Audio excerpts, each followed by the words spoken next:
Suamiku hampir menyewaku saat aku menyamar menjadi wanita bayaran di klub demi pergoki ia gemar selingkuh. Halo Bunda, semoga Bunda semuanya dalam keadaan sehat dan bahagia ya.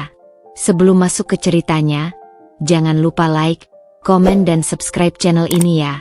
Selamat menonton. Aku, Dinda, duduk di tepi tempat tidur kami, memandangi telepon genggam Mas Miko yang terbaring tak bersalah di atas meja rias.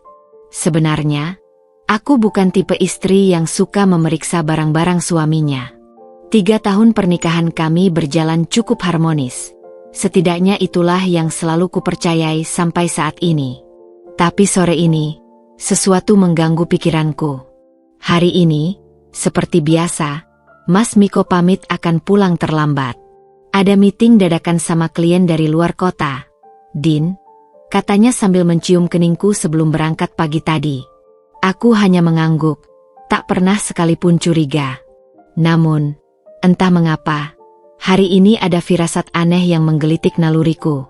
Mungkin karena belakangan ini dia semakin sering pulang larut, atau mungkin karena caranya menghindari kontak mataku belakangan ini. Saat aku membersihkan kamar, tak sengaja tanganku menyenggol telepon satunya yang ia pakai sehari-hari di luar urusan kerjaan, sedang dalam mode getar. Sebuah notifikasi muncul di layar, sebuah pesan dari seseorang bernama Aldi Bro. Aku tak bermaksud membacanya, tapi kalimat yang terpampang di preview message itu membuat nafasku tersekat. Jangan lupa nanti malam ke X Club ya, bro. Banyak cewek baru fresh dari luar kota. Lo bisa pilih yang cocok. Santai aja, Dinda kan gak bakal tahu. Lagian lo kan jago cari alesan. Hahaha. Aku berdiri terpaku, tangan gemetar memegang ponsel itu. Kata-kata itu seperti pisau yang menyayat perlahan. X Club? Cewek baru? Alasan? Selama ini, pertemuan bisnisnya ternyata hanya kedok untuk bersenang-senang di klub malam. Dengan gerakan cepat, aku membuka pesan itu, tanpa pikir panjang tentang privasi. Rasa sakit hati mengalahkan segala pertimbangan moral. Dan di sana, terbentang percakapan yang lebih menyakitkan lagi. Ada rencana meeting palsu, bahkan foto-foto wanita dengan pakaian minim yang dikirim temannya sebagai preview. Yang paling membuatku ingin muntah adalah balasan Mas Miko. Wih, yang blond kelihatan wild banget. Gue booking yang itu deh. Besok gue bilang lagi meeting sama klien Singapura. Air mataku jatuh deras, membasahi layar ponsel. Ini bukan salah baca. Bukan salah kirim. Ini pengkhianatan terencana. Selama ini, sementara aku setia menunggu di rumah, menyiapkan makan malam yang selalu akhirnya dingin tak tersentuh, dia malah asyik bermain dengan wanita lain. Aku menatap bayanganku di cermin, wajah seorang istri yang ternyata selama ini dibodohi. Tubuhku berguncang oleh isak tangis yang tak bisa kutahan.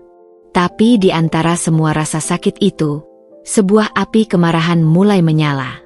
Kalau kamu bisa main di belakangku, Mas, maka aku juga bisa bermain lebih baik darimu. Dengan tekad bulat, aku berjalan ke lemari pakaianku. Ada satu gaun hitam yang belum pernah kupakai, terlalu seksi untuk gaya busanaku yang biasa. Ditambah wig pirang yang kubeli untuk pesta kostum tahun lalu, dan makeup tebal yang akan mengubah penampilanku total. Malam ini, aku akan menjadi orang lain. Malam ini, aku akan masuk ke dunianya yang gelap. Dan malam ini, Mas Miko akan menyesal telah mengkhianatiku. Matahari sudah tenggelam ketika aku berdiri di depan cermin panjang di kamarku, menatap sosok asing yang menatap balik padaku. Aku hampir tidak mengenali diri sendiri. Rambut pirang panjang bergelombang, yang biasanya aku lihat di kepala wanita-wanita di televisi, kini terurai di bahuku. Gaun hitam ketat yang kupakai membentuk setiap lekuk tubuhku dengan cara yang belum pernah kurasakan sebelumnya, membuatku merasa seperti memakai kulit orang lain. Aku menarik napas dalam-dalam sambil menatap hasil riasanku di cermin. Bibirku yang biasanya hanya diolesi lip balm sederhana kini dihiasi lipstik merah menyala. Eyeshadow smoky eye dan bulu mata palsu yang tebal membuat sorot mataku terlihat tajam dan menggoda. Bahkan kuku-kukuku yang biasanya polos kini dipenuhi kutek merah gelap. Apakah Mas Miko akan mengenaliku? Pertanyaan itu menggelitik pikiranku sambil kuoleskan parfum beraroma musk yang kuat. Sama sekali berbeda dengan wewangian favoritku yang lembut. Aku sengaja memilih segala sesuatu yang bertolak belakang dengan citra Dinda yang biasa dikenal orang. Tangan gemetar saat kuambil tas kecil berwarna emas dari lemari. Kulempar satu persatu isi tas lamaku ke atas tempat tidur dan menggantinya dengan beberapa lembar uang pecahan besar, kartu identitas palsu yang kusiapkan tadi siang, serta lipstik cadangan. Telepon genggam kutinggalkan di rumah. Aku tak mau risiko ada panggilan tak terduga yang merusak penyamaranku. Saat hendak keluar, mataku tertumbuk pada foto pernikahan kami yang tergantung di dinding. Wajah Mas Miko yang tersenyum bahagia di sana membuat dadaku sesak. 3 tahun lalu, pria itu bersumpah mencintaiku seumur hidup di depan altar. Kini, sumpah itu ternyata tak lebih dari debu yang dihembus angin malam. Kamu akan menyesal, Mas, bisikku pada foto itu sambil menekan rasa sakit yang kembali mencoba menyergap. Mobil sewaan yang kupesan sudah menunggu di depan. Sopirnya, seorang bapak parubaya, mengangkat alis saat melihatku muncul dari rumah. Tujuan X-Club, Pak, kataku dengan suara sengaja kubuat lebih mendesah. Perjalanan menuju klub terasa seperti mimpi buruk yang tak kunjung usai. Setiap lampu jalan yang kami lewati seakan menyorotkan cahaya terang pada pengkhianatan yang selama ini tersembunyi. Jantungku berdegup kencang, tapi tekadku sudah bulat.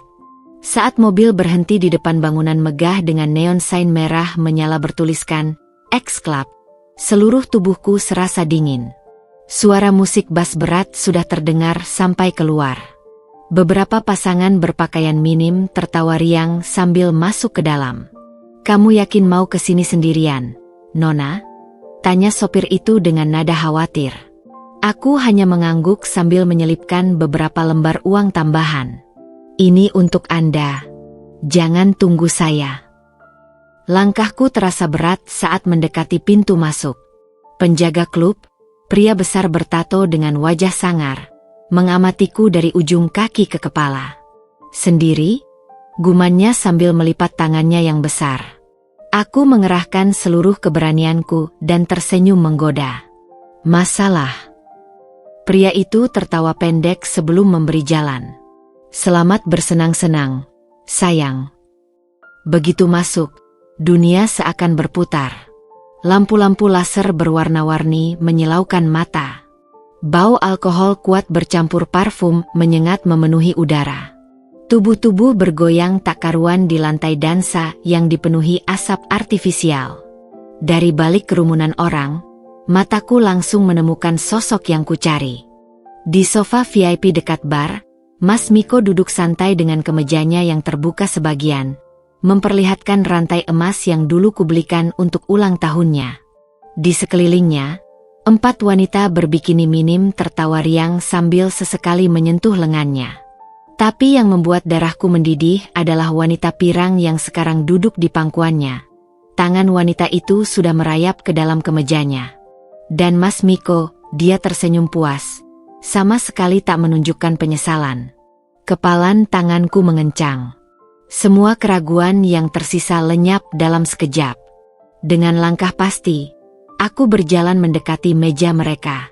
Setiap langkah terasa seperti berjalan di atas pecahan kaca. Ini untukmu, sayang, kata wanita pirang itu sambil menyuapkan sesuatu ke mulut Mas Miko. Aku berdiri tepat di depan mereka sekarang. Nafasku tertahan saat melihat langsung bagaimana suamiku membuka mulut seperti anak kecil yang disuapi. Udara di dalam klub terasa panas dan pengap, dipenuhi oleh bau alkohol yang menyengat bercampur dengan wewangian parfum wanita-wanita yang berlebihan. Lampu disco berkedip-kedip menyilaukan mata, menciptakan bayangan-bayangan yang bergerak tak karuan di dinding. Suara musik elektronik yang bassnya menggema hingga ke tulang dada membuat jantungku berdegup lebih kencang. Atau mungkin itu karena amarah yang mulai mendidih dalam darahku. Aku berdiri hanya beberapa meter dari tempat Mas Miko bersantai, masih belum menyadari kehadiranku. Dari jarak dekat, aku bisa melihat dengan jelas bagaimana matanya yang dulu selalu memandangku dengan penuh cinta, kini berbinar-binar melihat wanita pirang yang sedang merayap di pangkuannya. Tangannya yang dulu selalu memegang tanganku dengan lembut, kini dengan lancang meraba paha wanita itu. Tidak, hatiku berteriak. Tidak mungkin ini suamiku. Tidak mungkin pria yang dulu bersumpah setia di depan altar ini bisa menjadi ini. Tapi kenyataan pahitnya, itu memang dia. Wanita pirang itu tiba-tiba menoleh ke arahku. Matanya menyipit menatapku penuh curiga. Ada apa? Sayang? Cari sesuatu. Suaranya melengking di atas musik yang keras. Mas Miko baru kemudian mengangkat kepalanya. Matanya yang sudah berkaca-kaca karena alkohol perlahan menatapku dari ujung kaki ke kepala. Aku bisa melihat proses di pikirannya yang melambat karena mabuk. Dia sedang menilaimu, seperti menilai barang di pasar. Hey Tere, beautiful. Katanya dengan suara serak yang sama sekali tak seperti suaranya yang biasa di rumah. Lose your friends. Bahasa Inggrisnya yang terbata-bata membuatku ingin muntah. Dia bahkan pura-pura tidak bisa berbahasa Indonesia untuk terlihat keren. Aku memaksakan senyum menggoda, melangkah lebih dekat hingga bisa mencium bau alkohol dari nafasnya. Sendiri malah lebih menyenangkan, kan? Kataku sambil sengaja membiarkan bahuku menyentuh lengannya. Dia tersenyum lebar, menunjukkan gigi yang dulu selalu kupuji putihnya. Well, you don't have to be alone tonight, bisiknya sambil tangannya yang panas menyentuh pinggangku. Sentuhannya membuat seluruh tubuhku gemetar, bukan karena gairah, tapi karena kemarahan yang hampir tak terbendung. Rasanya ingin kusambar botol bir di meja itu dan menghancurkannya di kepala pria yang dulu kukira mencintaiku ini. Wanita pirang itu tiba-tiba mencengkeram lengan Mas Miko. Hei, kita kan sudah janji. Ah, santai aja, Babe, potong Mas Miko dengan gerakan tangan. Tempat di sini banyak. Aku melihat bagaimana wanita itu cemberut sebelum akhirnya menggeser tempat duduknya. Tapi tidak sebelum melemparkan tatapan penuh kebencian ke arahku.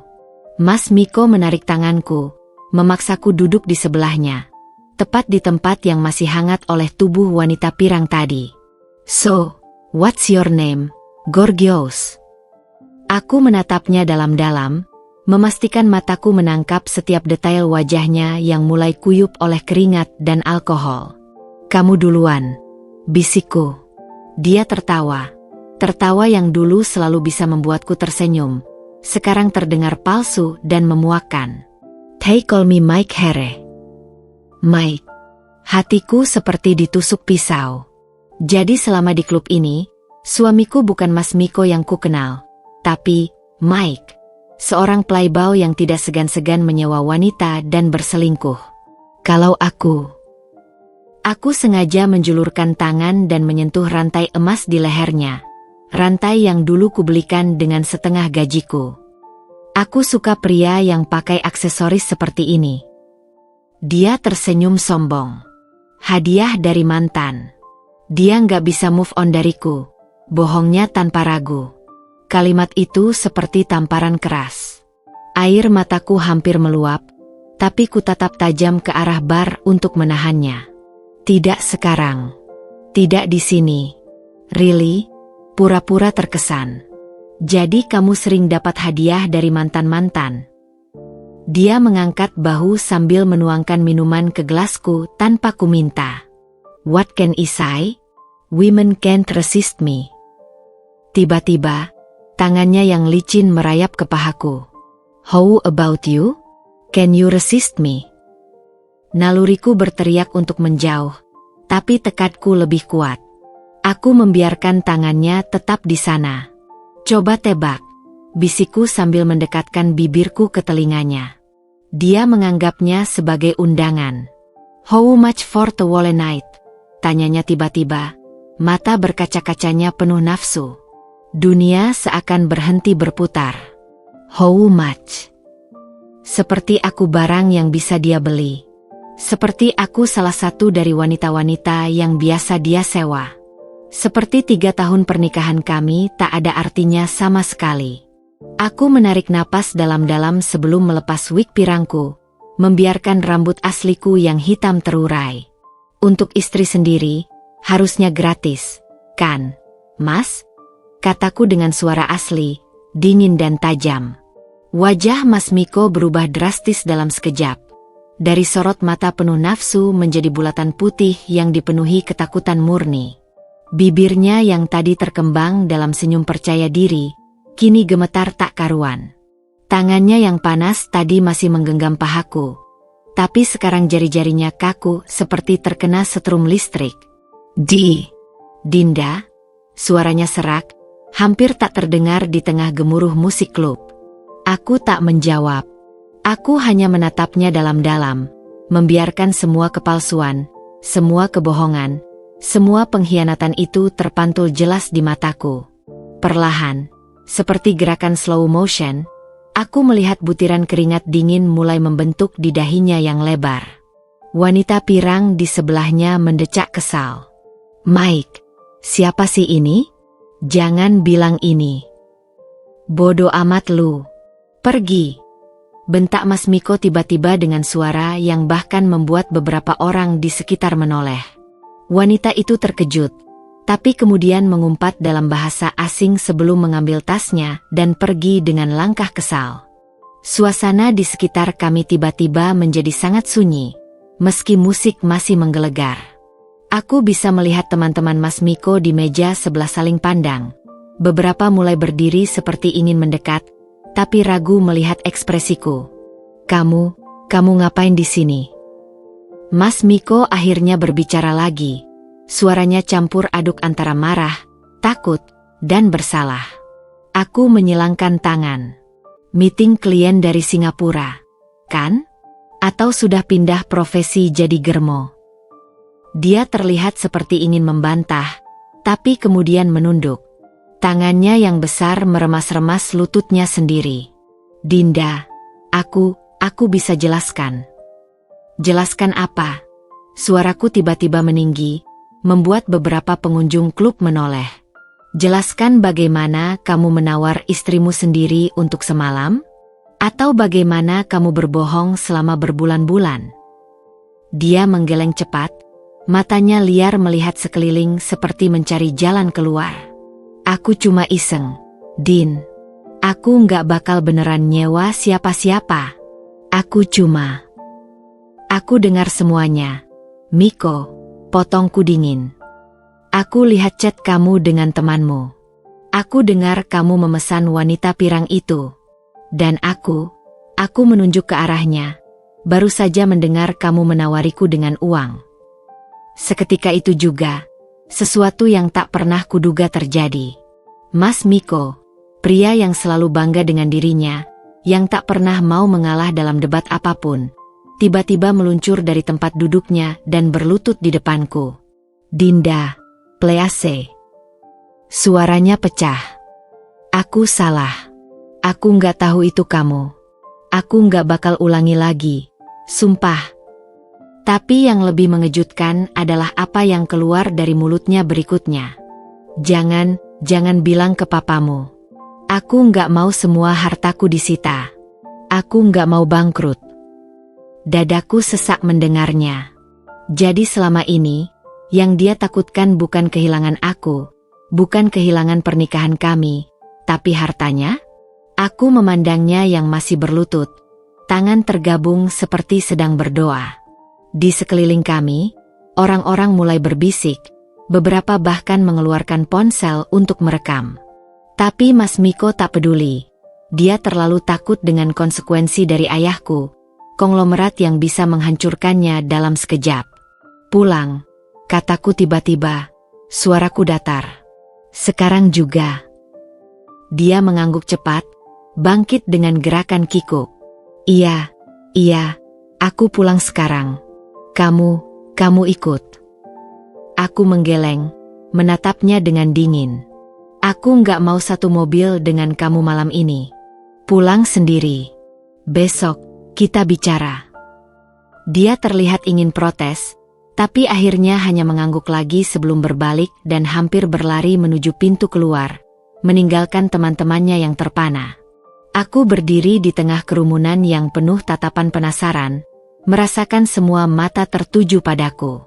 Tapi anehnya, aku tak merasa malu. Yang kurasakan justru kelegaan aneh. Akhirnya kebenaran terungkap. Saat berjalan menuju pintu keluar, telepon genggamku bergetar. Sebuah pesan dari Mas Miko. Dinda, aku benar-benar menyesal. Aku cuma mabuk dan gak mikir jernih. Aku cinta kamu. Please jangan ceritakan ke siapapun, terutama papamu. Aku mematikan telepon tanpa membalas. Malam ini, Mas Miko akan pulang ke rumah yang kosong, ketakutan menunggu hukuman apa yang akan kujatuhkan. Dan aku akan membiarkannya menderita lebih lama. Matahari pagi menyelinap melalui celah gorden, menari-nari di atas spray yang masih rapi. Bukti bahwa Mas Miko tidak pernah menyentuh tempat tidur semalam. Aku duduk di tepi jendela, menatap halaman rumah yang sepi sambil jari-jariku memainkan kartu kredit hitam yang biasa Mas Miko gunakan untuk segala transaksinya. Kartu ini terhubung langsung dengan rekening perusahaan kami, dan sejak tadi malam, aku sudah memblokir semua aksesnya. Telepon di sampingku berdering lagi, sudah kali kesekian sejak tengah malam. Nama Mas Miko berkedip di layar dengan gigih, tapi aku membiarkannya. Biarkan dia merasakan sedikit dari kehancuran yang kurasakan. Aku menarik napas dalam-dalam sebelum akhirnya mengambil telepon dan mengangkat panggilan kesekian kalinya. Dinda, kenapa nggak angkat telepon? Aku butuh waktu untuk berpikir. Miko, potongku. Suaraku sengaja kubuat datar tanpa emosi. Dia terdiam sejenak sebelum melanjutkan dengan suara serak. Apakah dia menangis semalaman? Aku ngerti, Din. Aku benar-benar menyesal. Itu cuma kesalahan bodoh. Kesalahan? Tanyaku pelan, tapi tajam. Menyewa wanita di klub adalah kesalahan? Membohongi istri selama berbulan-bulan adalah kesalahan? Menawar istrimu sendiri adalah kesalahan? Enggak, maksudku. Suaranya pecah. Aku nggak mikir jernih. Aku mabuk. Aku sudah memblokir semua kartu kreditmu. Potongku tiba-tiba. Diam. Sepi yang begitu pekat di ujung telepon. Sampai-sampai aku bisa mendengar napasnya yang tiba-tiba menjadi berat. What? Kamu dengar aku? Kataku sambil menatap pohon di halaman yang daunnya bergoyang tertiup angin pagi. Mulai hari ini, kamu nggak bisa akses rekening perusahaan. Semua tagihan akan melalui aku dulu. Dinda, kamu nggak bisa. Oh, aku bisa. Selaku dengan dingin. Kamu lupa siapa yang nama tercantum sebagai direktur utama? Kamu lupa semua modal awal dari ayahku. Dia kembali terdiam. Aku bisa membayangkan wajahnya yang pucat di ujung telepon. Matanya yang biasanya penuh percaya diri kini dipenuhi ketakutan. Tapi aku ada meeting penting dengan klien siang ini. Aku butuh. Ambil uang tunai di laci meja kerjamu. Aku sudah taruh 2 juta di sana. Cukup untuk makan dan bensin seminggu. Dinda. Aku belum selesai. Potongku lagi. Kamu juga nggak boleh pakai mobil mewah itu lagi. Kunci sudah aku ambil. Ada motor tua di garasi belakang. Pakai itu. Suara terisak tiba-tiba terdengar di ujung telepon. Kamu mau menghancurkanku. Aku menutup mata, merasakan betapa pedihnya 3 kata itu. Aku hanya melakukan apa yang pantas setelah apa yang kamu lakukan. Aku minta maaf. Aku benar-benar menyesal. Apalagi yang kamu mau? Teriaknya, suaranya naik beberapa oktav. Aku menarik napas panjang. Aku mau kamu merasakan sedikit dari rasa sakitku. Aku mau kamu tahu bagaimana rasanya dikhianati. Tapi yang paling penting, aku berhenti sejenak.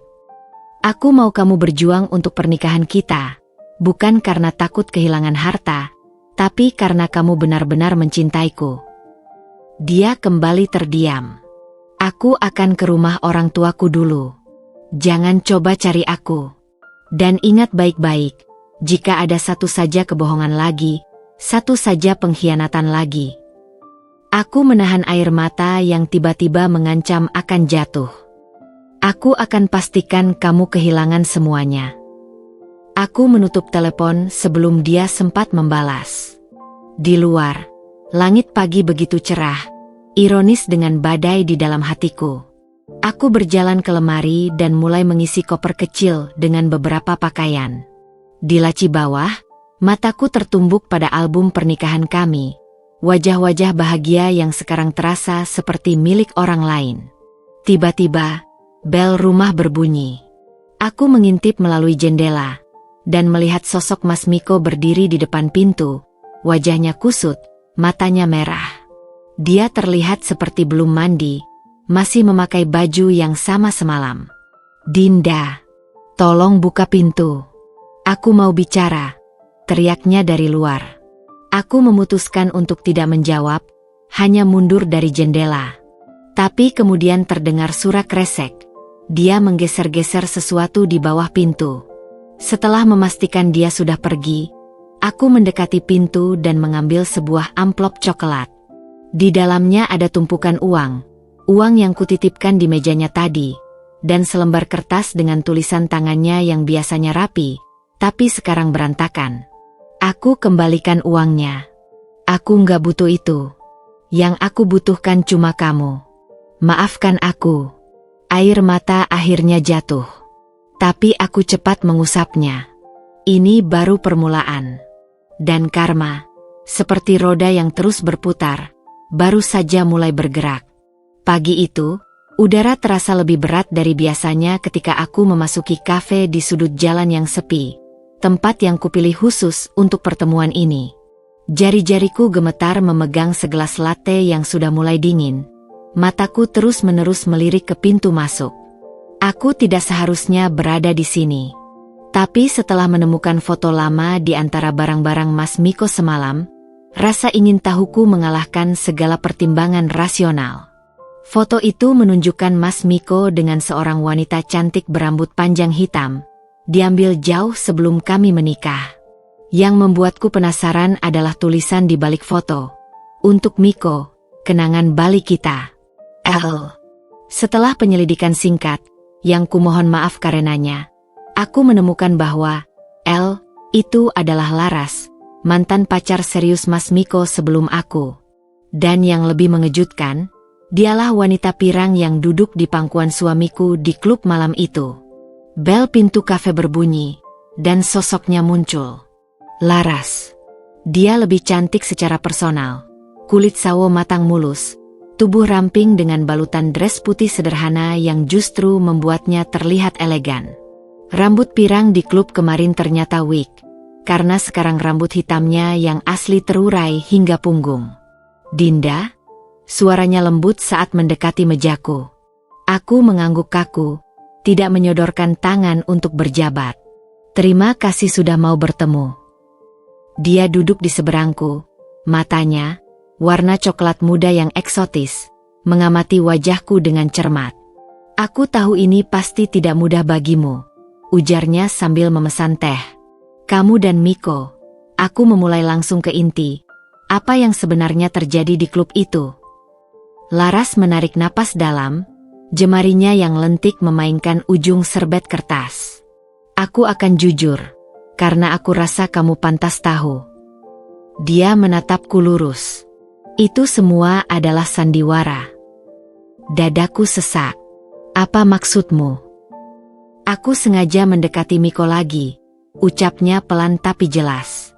"Aku sengaja membuatmu melihat kami di klub itu." Dunia seakan berhenti berputar. Kata-katanya seperti pukulan keras di solar plexusku. "Kenapa?" Tanyaku. Suaraku lebih mirip desahan. Laras meminum seteguk tehnya sebelum menjawab. Karena 5 tahun lalu, Miko menghancurkan hidupku. Matanya berkaca-kaca. Aku hamil, Dinda. Dan dia memaksaku aborsi karena takut karirnya terganggu. Aku tercekat, perutku mual mendengar pengakuannya. Ini sisi Mas Miko yang tak pernah ku kenal. Sisi gelap yang tersembunyi rapat di balik pesona manisnya. Setelah operasi, lanjut Laras dengan suara bergetar, dia meninggalkanku. Bahkan tak mau membayar biaya rumah sakit. Aku tidak tahu, bisikku, merasa tiba-tiba sangat bodoh. Tentu saja tidak. Laras menyeka sudut matanya. Dia ahli menyembunyikan keburukannya. Tapi ketika aku tahu dia menikahimu, anak seorang konglomerat, aku bersumpah akan membalasnya. Angin pagi tiba-tiba terasa dingin menyelinap ke tulang-tulangku. Jadi semua ini, rencanamu? Dia mengangguk. Aku sengaja mendekati temannya, sengaja diundang ke klub itu. Aku bahkan tahu dia pasti akan menyewamu. Aku tahu kamu akan menyamar. Kepalaku pusing. Tapi bagaimana kamu bisa yakin aku akan datang?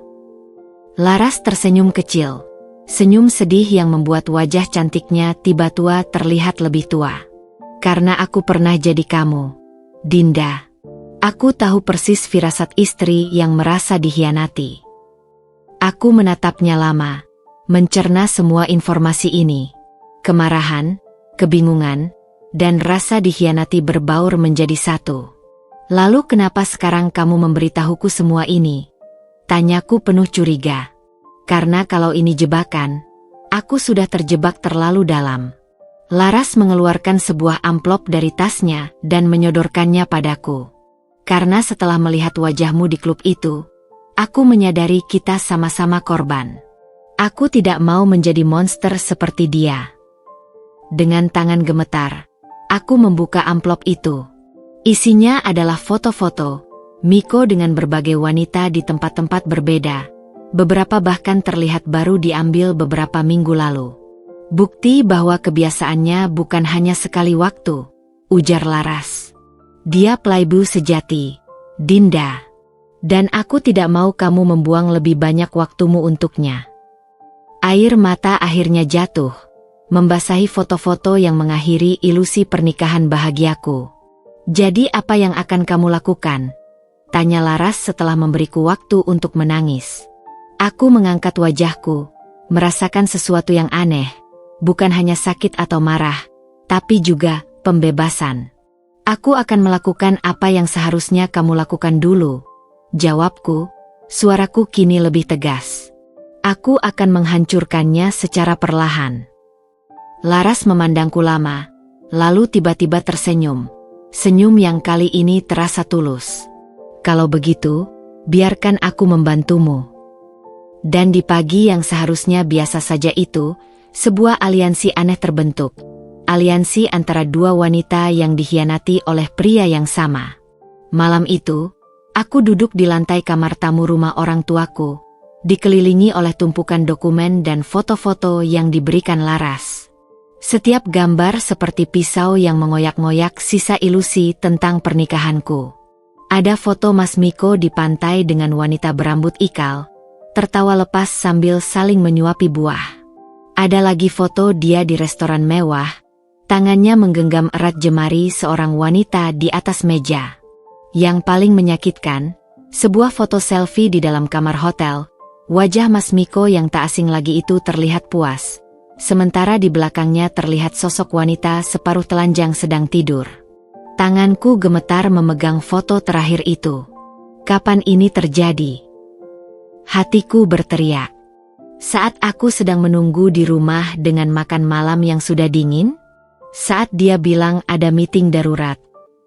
Laras, yang duduk di depanku dengan kaki bersila, mengeluarkan sebuah map kecil dari tasnya. Ada satu hal lagi yang harus kamu lihat, katanya dengan suara berat. Dia menyodorkan selembar kertas fotokopi, sebuah dokumen dari klinik bersalin di Bandung, bertanggal 3 tahun lalu, tepat 6 bulan sebelum pernikahan kami. Nama Mas Miko tercantum jelas sebagai pihak yang bertanggung jawab, bersama nama seorang wanita bernama Siska. Diagnosis: kehamilan 8 minggu, ancaman keguguran. Apa ini? Suaraku serak, meski sebenarnya aku tahu persis apa arti dokumen itu. Laras menatapku dengan pandangan penuh empati. Setelah memaksaku aborsi, dia melakukan kesalahan sama dengan wanita lain. Bedanya, dia menarik napas dalam. Wanita ini memutuskan untuk melanjutkan kehamilannya. Dunia seperti berputar di sekelilingku. Seorang anak di luar nikah. Kata-kata itu bergema di kepalaku, tapi otakku menolak untuk memprosesnya. Di mana anak itu sekarang? Tanyaku, suaraku lebih mirip bisikan. Laras menggeleng. Aku tidak tahu pasti. Menurut informasi yang kudapat, wanita itu, Siska, kabur keluar kota setelah melahirkan. Miko jelas tidak mau bertanggung jawab. Aku menutup mata, mencoba menenangkan diri, tapi yang kurasakan justru gelombang kemarahan yang semakin besar. Selama ini, pria yang kukira mencintaiku ternyata punya rahasia sebesar ini. Pernikahan kami dibangun di atas kebohongan dan pengkhianatan. Kenapa kamu tidak memberitahuku ini sejak awal? Tanyaku membuka mata, memandang Laras yang kini terlihat lelah. Dia menghela napas. Aku ingin memastikan dulu apakah kamu benar-benar tidak tahu. Aku tidak mau menyakiti orang yang tidak bersalah. Matanya berbinar dengan air mata yang tertahan. Tapi setelah melihatmu di klub itu, melihat bagaimana dia memperlakukanmu, kamu pantas tahu kebenarannya. Aku meraih dokumen itu lagi, memeriksa setiap detail dengan cermat. Ada nomor kontak di bagian bawah, mungkin milik klinik atau bidan yang menangani. Kamu punya ide untuk menemukan wanita ini? Tanyaku, suaraku kini lebih tegas. Laras mengangguk. Aku sudah menyewa detektif swasta, tapi butuh waktu.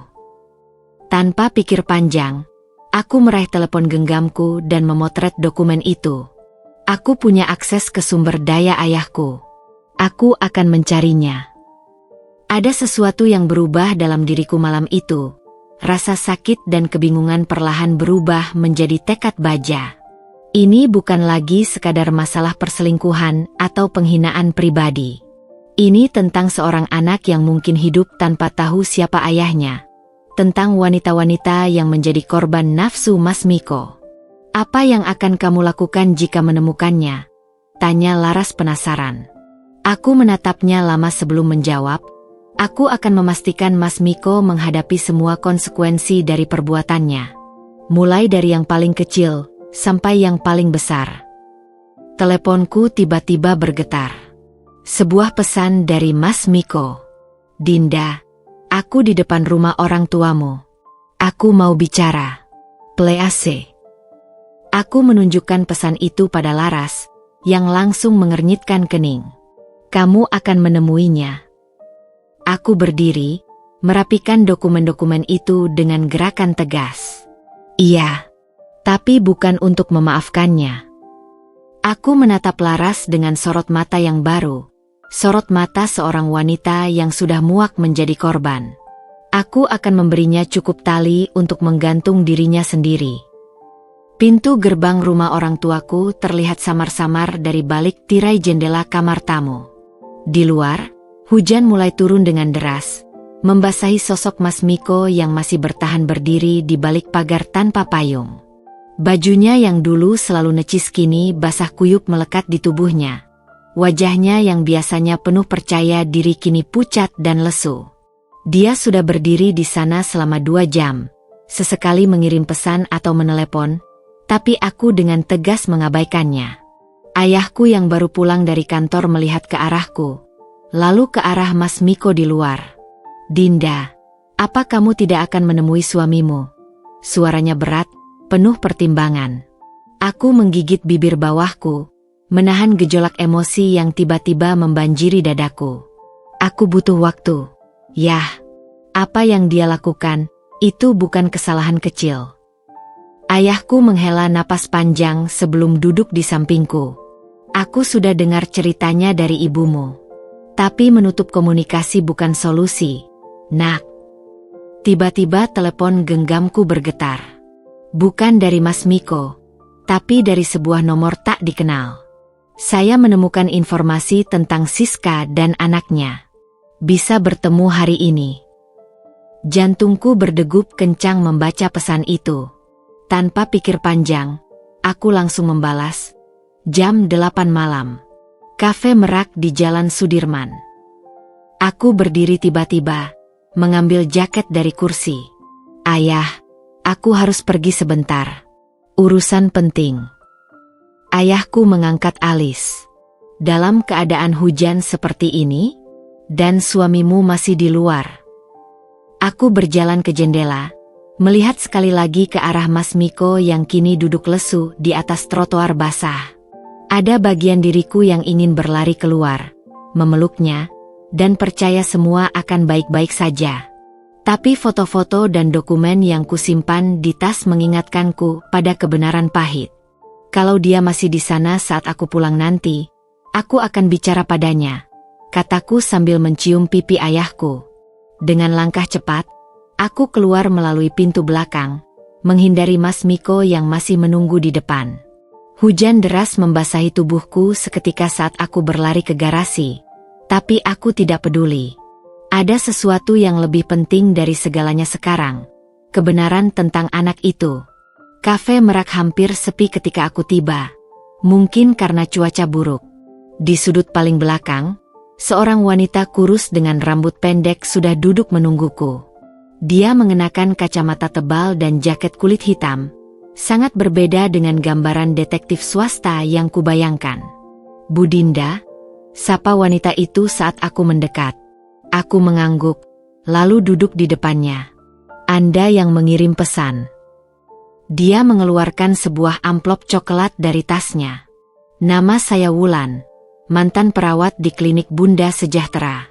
Saya yang membantu Siska melahirkan 3 tahun lalu. Tanganku gemetar saat menerima amplop itu. Di dalamnya ada beberapa foto, seorang wanita muda dengan bayi kecil, hasil USG, dan yang paling menyentak, sebuah akta kelahiran dengan kolom nama ayah yang kosong. Siska meninggal setahun lalu, kata Wulan tiba-tiba, suaranya datar tapi matanya berkaca-kaca. Komplikasi pasca melahirkan yang tidak tertangani baik. Anaknya, bernama Dika, sekarang tinggal dengan neneknya di kampung dekat Garut. Dunia seakan berhenti berputar. Meninggal. Yatim piatu. Kata-kata itu terasa asing di pikiranku. Apakah Mas Miko tahu tentang ini? Tanyaku, suaraku serak. Wulan menggeleng. Siska selalu menolak menghubunginya.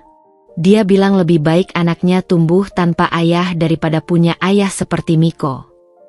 Air mataku jatuh tanpa kusadari, membasahi foto bayi mungil yang tersenyum lebar itu. Dalam sekejap, semua kemarahan dan rencana balas dendamku terasa tidak penting lagi. Yang ada hanyalah seorang anak kecil yang tidak berdosa, terlantar karena kelakuan buruk suamiku. Apa alamat lengkap neneknya sekarang? Tanyaku sambil menyeka air mata. Wulan menuliskan sesuatu di selembar kertas. Hati-hati, Bu. Keluarganya tidak ramah pada orang asing. Mereka punya trauma terhadap nama Miko. Aku memasukkan kertas itu ke dalam tas dengan hati-hati, seperti harta karun paling berharga.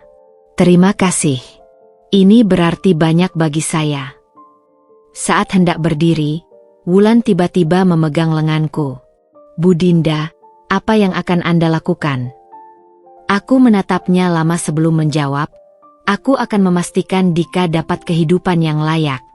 Dan nafasku berat. Aku akan memastikan Mas Miko menghadapi tanggung jawabnya. Hujan masih deras ketika aku keluar dari kafe. Tanpa berpikir panjang, aku menelepon sopir ayahku untuk menjemputku. Ada satu tempat yang harus kudatangi sekarang, kampung di Garut. Tapi sebelum mobil datang, sebuah sosok familiar muncul dari balik rintik hujan. Mas Miko, wajahnya basah oleh air mata dan air hujan, matanya merah dan bengkak. Dinda. Suaranya pecah. Aku sudah mencari kemana-mana. Please, kita perlu bicara. Aku menatapnya lama, lalu perlahan mengeluarkan foto Dika dari tas. Kamu tahu siapa ini, Miko? Wajahnya berubah pucat saat melihat foto itu, lalu kakinya seperti kehilangan kekuatan.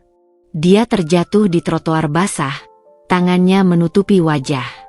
Oh Tuhan, Dinda, aku. Anakmu, potongku dingin.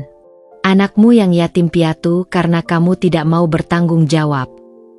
Dia terisak di depan umum, tubuh gemetar tak karuan. Aku tidak tahu Siska meninggal. Aku pikir. Kamu pikir bisa kabur dari tanggung jawab. Suaraku meninggi, emosi yang tertahan akhirnya meledak. Seorang wanita meninggal, Miko. Seorang anak tumbuh tanpa orang tua. Dan kamu sibuk bersenang-senang di klub malam. Orang-orang di sekitar mulai melirik, tapi aku tidak peduli. Mas Miko merangkak mendekat, tangannya mencoba meraih kakiku. Aku akan perbaiki ini, Dinda. Aku akan akui anak itu. Aku. Mobil saya sudah datang. Potongku sambil melihat mobil ayahku yang mendekat. Kamu ingin memperbaiki kesalahan? Buktikan. Tapi jangan harap aku akan memaafkanmu begitu saja. Dengan langkah tegas, aku masuk ke dalam mobil, meninggalkan Mas Miko yang masih berlutut di tengah hujan. Tapi sebelum mobil melaju, aku membuka jendela dan berteriak satu kalimat terakhir. Besok pagi jam 9, aku akan ke Garut.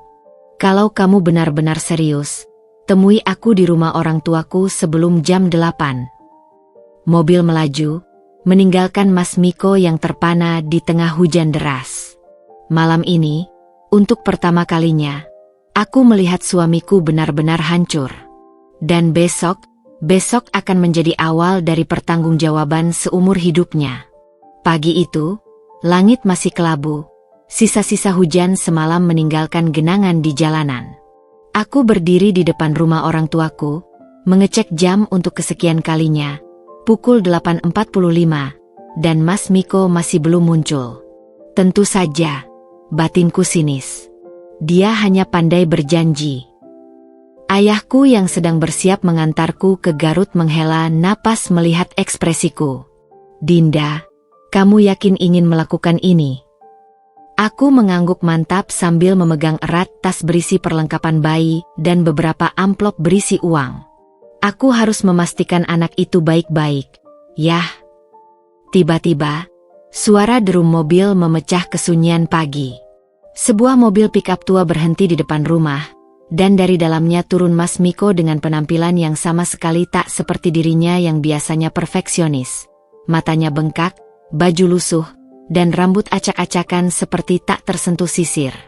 Dinda, suaranya parau. Aku siap. Aku menatapnya skeptis. Kamu pikir dengan datang seperti ini sudah cukup? Dia menggeleng, tangannya gemetar memegang setumpuk dokumen. Aku mengurus surat pengakuan anak semalam. Aku juga membawa tabungan dariku. Dia menunjukkan sebuah amplop tipis. Ini bukan banyak, tapi... Ayo berangkat, potongku, tak ingin mendengar alasan lagi.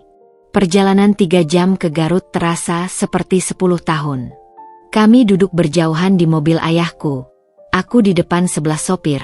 Mas Miko di belakang dengan wajah tertunduk sepanjang jalan. Setiap kali matanya menatapku lewat kaca spion, aku segera mengalihkan pandangan. Ponselku bergetar. Pesan dari Laras. Kamu yakin dengan keputusan ini? Dia bisa saja berpura-pura baik sekarang. Aku mengetik balasan singkat. Ini bukan tentang dia. Ini tentang anak yang tak berdosa. Desa kecil di Garut itu jauh dari bayanganku. Jalanan berbatu, rumah-rumah kayu sederhana, dan sawah menghijau di kejauhan. Mobil kami berhenti di depan sebuah rumah panggung kecil dengan atap yang sudah bocor di beberapa tempat. "Kita sudah sampai," bisik sopir ayahku. Jantungku berdegup kencang saat melangkah keluar. Bau tanah basah dan kayu bakar memenuhi udara. Seorang nenek tua sedang duduk di teras, menggendong seorang balita yang asyik bermain boneka kayu. Dika. Anak itu memiliki mata yang mirip sekali dengan Mas Miko, bentuk almond yang khas, dengan bulu mata lentik. Tapi senyumnya tulus dan polos, jauh dari senyum manipulatif ayahnya. "Nenek Surti," sapaku pelan. Wanita tua itu mengangkat kepala.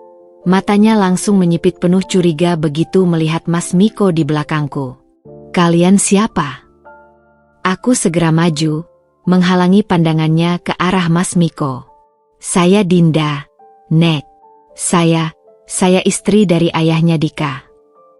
Ruang tamu kecil itu tiba-tiba menjadi sunyi. Nenek Surti memeluk erat cucunya. Wajahnya berubah keras. "Pulang. Kami tidak butuh apa-apa dari kalian." Mas Miko tiba-tiba maju. Lalu, dengan gerakan yang mengejutkanku, dia bersujud di depan nenek tua itu. "Nenek, saya Miko. Saya, ayah Dika." Suaranya pecah, air mata sudah mengalir deras. "Saya datang untuk meminta maaf dan bertanggung jawab." Nenek Surti mengangkat tongkat kayu di sampingnya. "Pergi. Anakku meninggal karena malu. Karena sakit hati. Kamu pikir air matamu bisa menghidupkannya kembali?" Dika yang ketakutan mulai menangis. Pelukan neneknya semakin erat. Aku segera berlutut di samping Mas Miko, mencoba menenangkan situasi. "Nek, kami tidak bermaksud buruk. Kami hanya ingin membantu Dika. Dia masih punya hak untuk tahu siapa ayahnya." Nenek itu memandang kami bergantian, lalu tiba-tiba melepas pelukannya pada Dika. "Kamu lihat orang ini?" tanyanya pada cucunya sambil menunjuk Mas Miko. "Dia ayahmu. Tapi dia jahat. Dia biarkan ibumu mati dalam kesedihan." Dika, yang polos dan tak mengerti, hanya menatap Mas Miko dengan rasa ingin tahu. Lalu, dengan keceriaan khas anak kecil, dia tiba-tiba meraih jari Mas Miko. "Ayah?" Suara kecil itu seperti petir di siang bolong. Mas Miko terisak histeris, merangkul anak itu erat-erat. "Maafkan ayah, maafkan ayah." Aku berdiri, memberi mereka ruang. Di sudut mata, kulihat nenek Surti mengusap air mata diam-diam.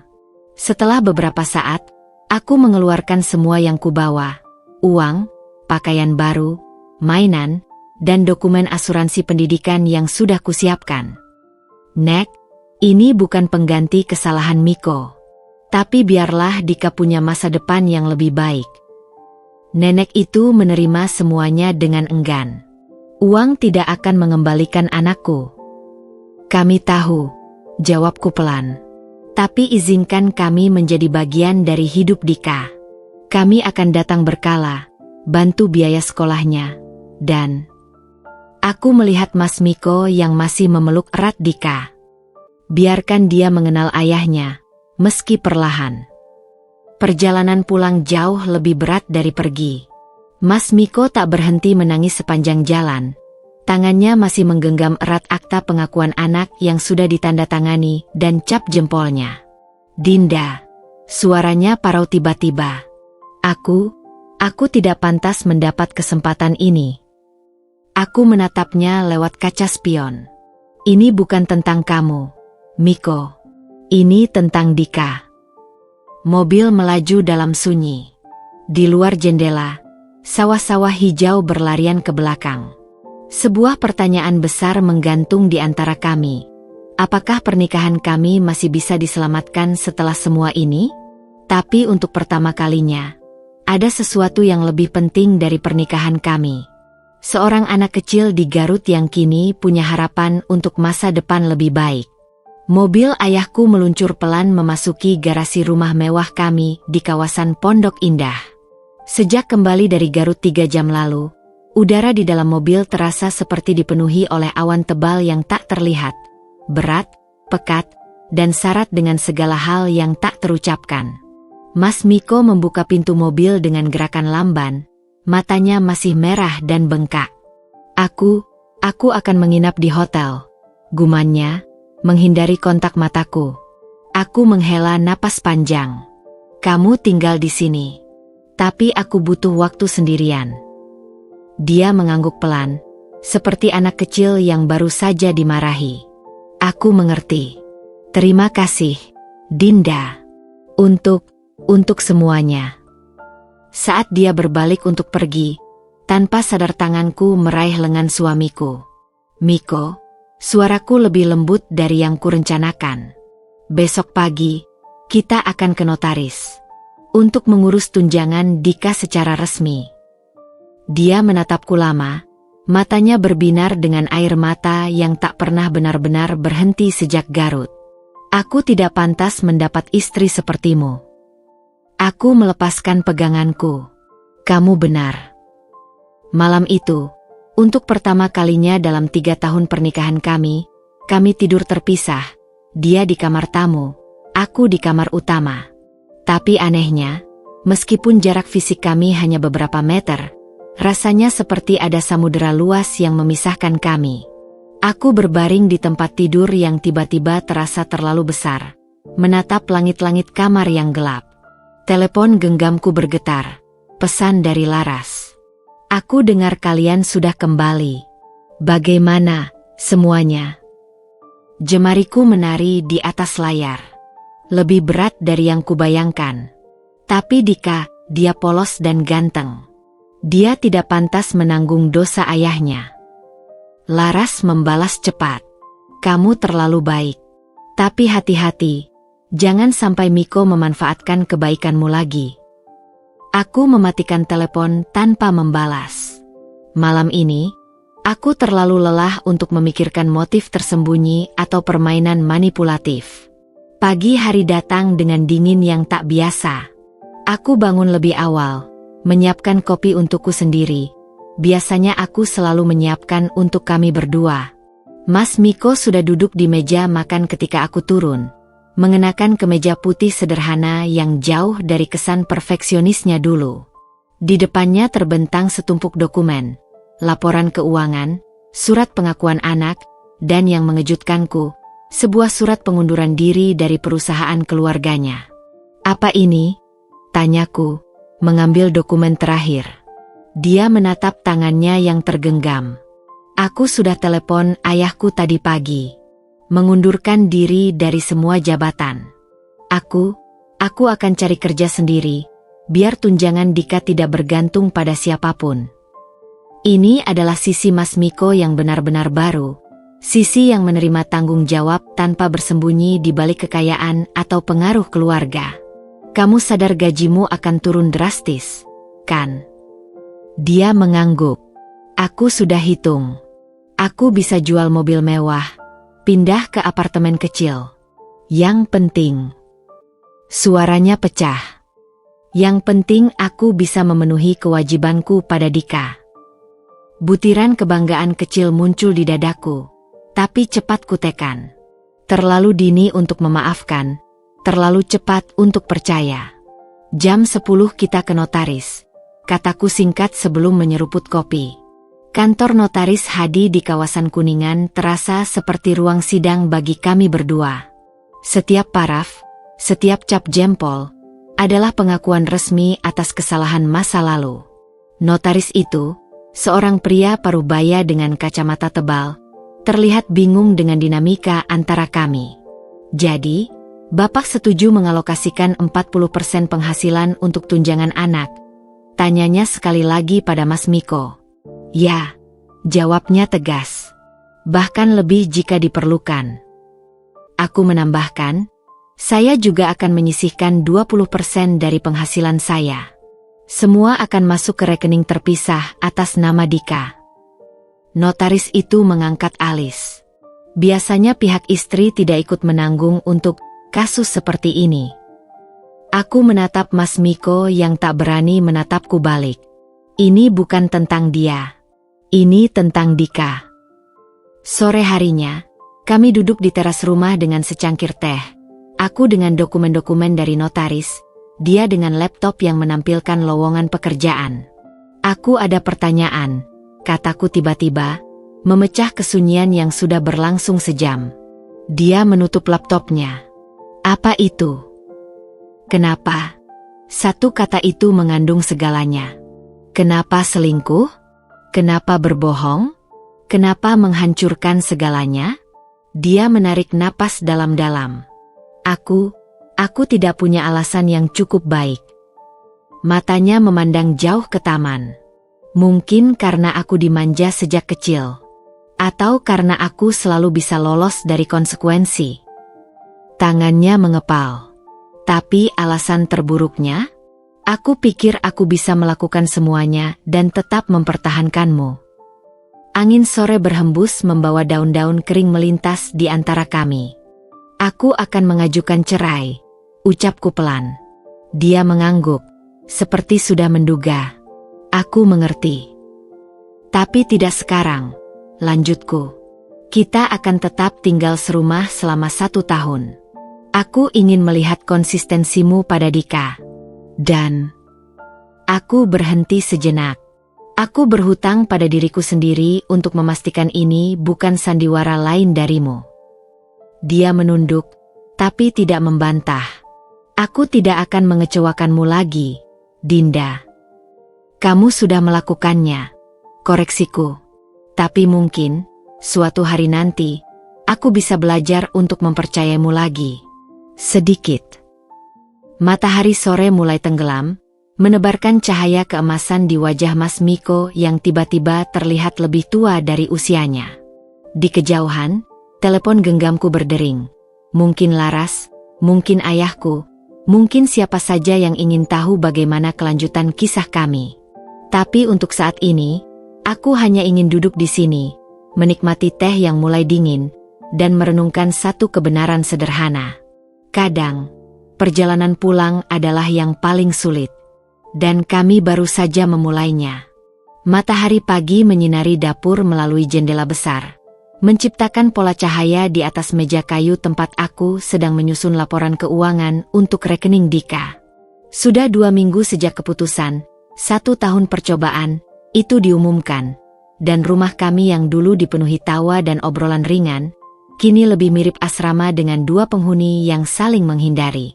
Mas Miko turun ke dapur dengan langkah lemas, mengenakan kemeja sederhana yang jauh dari merek-merek mewah yang biasa dia pakai.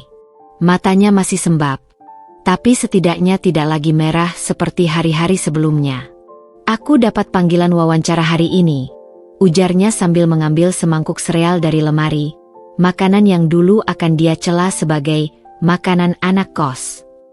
Aku mengangguk tanpa menatapnya, tetap fokus pada dokumen di hadapanku. Di perusahaan mana? PT Surya Teknik. Posisi manajer pemasaran. Suaranya datar, tapi aku bisa merasakan betapa beratnya mengakui bahwa dia sekarang harus melamar pekerjaan level menengah, jauh dari jabatan direktur yang biasa dia sandang. Semoga berhasil, ucapku singkat sebelum kembali ke laptopku. Dia berdiri di sana beberapa detik lebih lama, seolah ingin mengatakan sesuatu lebih, tapi akhirnya memilih pergi dengan membawa mangkok serealnya. Telepon berdering di tengah kesibukanku memeriksa laporan keuangan yayasan yang baru saja kubentuk untuk Dika. Nama Laras berkedip di layar. Kamu serius akan memberinya kesempatan? Tanya Laras langsung tanpa basa-basi begitu aku mengangkat telepon. Aku menyandarkan punggung ke kursi. Aku tidak memberinya kesempatan untuk pernikahan kita. Aku hanya memberi dia waktu untuk membuktikan bahwa dia bisa menjadi ayah yang baik untuk Dika. Laras menghela napas panjang. Aku baru saja dapat kabar dari temanku di HRD PT Surya Teknik. Mereka tidak akan menerima Miko. Kenapa? Tanyaku meski sebenarnya sudah bisa menebak jawabannya. Karena ayahmu sudah menghubungi semua perusahaan besar di Jakarta. Suara Laras berat. Dia meminta mereka tidak mempekerjakan Miko sebagai pelajaran. Tangan gemetar memegang telepon. Ini berlebihan, bahkan untuk standar ayahku yang protektif. Aku harus pergi, kataku cepat sebelum menutup telepon. Kantor ayahku di lantai 40 Menara Sudirman terasa lebih dingin dari biasanya. Sekretaris pribadinya mencoba menghalangi langkahku, tapi aku langsung mendorong pintu kayu mahoninya terbuka. Ayah, kita perlu bicara. Ayahku yang sedang berbincang dengan dua direktur utama langsung mempersilakan mereka keluar dengan gerakan tangan. Begitu pintu tertutup, wajahnya yang biasanya tegas langsung berubah penuh kekhawatiran. Dinda, kamu terlihat lelah. Apa? Kenapa ayah menghalangi Miko dapat pekerjaan? Potongku, meletakkan tas dengan keras di atas meja kerjanya. Wajah ayahku berubah dingin. Itu konsekuensi dari perbuatannya. Aku yang menentukan konsekuensi untuknya, bukan ayah. Suaraku meninggi tanpa kusadari. Aku sudah membuat keputusan untuk memberi dia 1 tahun. Jika ayah ikut campur, bagaimana dia bisa membuktikan perubahan? Ayahku berdiri, wajahnya merah oleh kemarahan yang jarang kulihat. Kamu terlalu baik hati, Dinda. Dia tidak pantas. Dan Dika, potongku, menatapnya tajam. Apa dia pantas kehilangan tunjangan dari ayahnya hanya karena dendam ayah? Nama Dika seperti mantra yang langsung meredakan kemarahan ayahku. Dia kembali duduk, tangannya mengusap wajah yang tiba-tiba terlihat lebih tua. Aku hanya tidak ingin kamu disakiti lagi, gumannya lemah. Aku mendekati ayahku, menempatkan tanganku di atas bahunya yang tegang. Aku tahu, Yah, tapi izinkan aku mengatasi ini dengan caraku. Tolong telepon PT Surya Teknik. Jelaskan bahwa ada kesalahpahaman. Ayahku memandangku lama sebelum akhirnya mengangguk pelan. Baiklah, tapi 1 tahun ini, aku akan mengawasinya seperti elang. Malam itu, aku duduk di teras belakang menikmati teh chamomile ketika Mas Miko pulang dengan langkah berat. Wajahnya yang lesu langsung kukenali. Wajah seorang pria yang baru saja ditolak. Bagaimana wawancaramu? Tanyaku seolah tak tahu apa-apa. Dia melepas sepatu dengan gerakan lamban. Mereka bilang akan menghubungi. Tapi dia menghela napas. Aku bisa lihat dari ekspresi mereka. Tidak akan ada panggilan. Aku menyesap tehku perlahan. Apa kamu akan menyerah? Dia menatapku, matanya tiba-tiba berbinar dengan tekad yang tak kulihat sejak lama. Tidak. Besok ada panggilan wawancara lagi. Di perusahaan kecil di Cikarang. Gajinya mungkin 1/3 dari gajiku dulu. Tapi itu pekerjaan jujur. Selesaikan kalimatnya. Dia terkejut mendengarku menyelesaikan pikirannya, lalu tersenyum kecil. Senyum pertama yang tulus darinya sejak skandal ini pecah. Ya, pekerjaan jujur. Aku mengangguk, lalu berdiri untuk masuk ke dalam. Sebelum menutup pintu kaca, aku berbalik. Aku minta maaf telah mengganggu wawancaramu hari ini. Matanya membelalak. Apa? Tidur yang cukup. Besok adalah hari baru, kataku tanpa menjelaskan lebih lanjut sebelum masuk ke dalam rumah. Membiarkannya bingung dengan ucapanku mungkin sedikit kejam. Tapi malam ini, untuk pertama kalinya sejak Garut, aku merasa sesuatu yang aneh. Sepotong kecil harapan bahwa mungkin, hanya mungkin, Mas Miko benar-benar bisa berubah. Dan besok akan menjadi ujian sebenarnya bagi kami berdua. Pukul 4.30 pagi, alarm di ponsel Mas Miko berbunyi dengan getaran yang menggelegar di lantai kayu kamar tamu. Aku yang sedang meregangkan badan di kamar utama bisa mendengar suara kakinya yang berat berjalan ke kamar mandi. Lalu desahan air dingin yang pasti menyengat kulit di pagi buta seperti ini. Ini sudah hari kelima Mas Miko bekerja di PT Sinar Jaya Logistik. Sebuah perusahaan kecil di Cikarang yang bergerak di bidang distribusi alat-alat elektronik. Aku turun ke dapur tepat ketika dia sedang memakai sepatu safety berwarna oranye. Sepatu yang dulu akan diejeknya sebagai sepatu kuli. "Jangan lupa makan," kataku sambil meletakkan kotak bekal di atas meja. Dia terkejut, matanya berkedip beberapa kali sebelum akhirnya mengambil kotak itu dengan hati-hati seperti menerima benda berharga. "Terima kasih," gumannya, suaranya serak oleh rasa haru yang coba ditahannya. Aku mengangguk singkat sebelum berbalik membuat kopi untuk diriku sendiri. Tapi dari sudut mataku, kulihat dia masih berdiri di sana, memandangi kotak bekal itu dengan ekspresi aneh. "Ada apa?" tanyaku tanpa menoleh. Dia menghela napas. "Aku baru sadar, ini pertama kalinya kamu membuatkan aku bekal sejak kejadian di klub itu." Sendok di tanganku berhenti bergerak. Aku tidak menyadari hal itu, bahwa tanpa kusadari, kebiasaan-kebiasaan kecil sebagai istri telah kutinggalkan satu persatu. "Jangan terlambat," ucapku akhirnya, menghindari pembicaraan lebih dalam. Pukul 10 pagi, telepon genggamku berdering. Sebuah nomor tak dikenal. "Bu Dinda? Saya Budi, supervisor PT Sinar Jaya. Suami Anda, ada sedikit masalah di sini." Dadaiku langsung sesak. Sudah mulai lagi, batinku. Dia tidak bisa bertahan bahkan 5 hari di pekerjaan rendah. Aku segera menyetir sendiri ke Cikarang. Jantung berdebar kencang sepanjang perjalanan. Pabrik itu ternyata lebih kecil dari yang kubayangkan. Sebuah bangunan sederhana di antara puluhan pabrik sejenis di kawasan industri itu. Begitu masuk, aku langsung melihat Mas Miko berdiri di ruang supervisor. Bajunya yang biru kotor oleh noda oli, wajahnya memar di sebelah kanan, dan, yang paling mengejutkan, tangan kanannya memegang erat sebuah dompet kulit. "Apa yang terjadi?" tanyaku pada Budi, si supervisor. Pria parubaya itu menggeleng. "Suami Anda ini pahlawan, Bu. Tadi ada maling mencoba mengambil dompet saya di gudang. Laki-laki itu sudah bawa pisau, tapi suami Anda nekat menghadangnya." Aku memandang Mas Miko yang tak berani menatapku. "Kamu berkelahi?" Dia mengangkat bahu. "Aku cuma mencoba mengambil kembali dompetnya. Luka ini tidak seberapa." Budi melanjutkan dengan semangat. "Dia berhasil menahan si maling sampai satpam datang. Manajer sudah janji akan memberi bonus dan promosi." Tapi yang membuatku terkejut bukan cerita kepahlawanannya, tapi fakta bahwa Mas Miko, yang dulu akan memaki-maki satpam karena parkirannya sedikit tergeser, rela berkelahi untuk dompet supervisor biasa.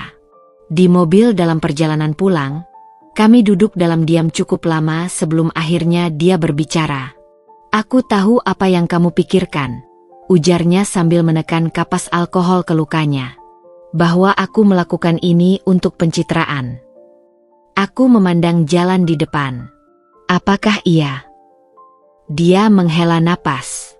"Aku tidak tahu. Mungkin sedikit. Tapi ketika aku melihat dompet Budi akan dicuri, aku hanya ingat bahwa istrinya sedang hamil. Uang di dompet itu untuk kontrol kehamilan." Cahaya lampu merah menyorot wajahnya yang terluka saat kami berhenti di persimpangan. Untuk pertama kalinya sejak pernikahan kami, aku melihat ke dalam mata suamiku dan menemukan sesuatu yang baru, rasa empati. "Besok kamu cuti," kataku sambil kembali fokus menyetir. "Luka itu perlu diistirahatkan." Dia mengangguk patuh. Tapi kemudian, di tengah kesunyian, dia berbicara lagi dengan suara hampir berbisik.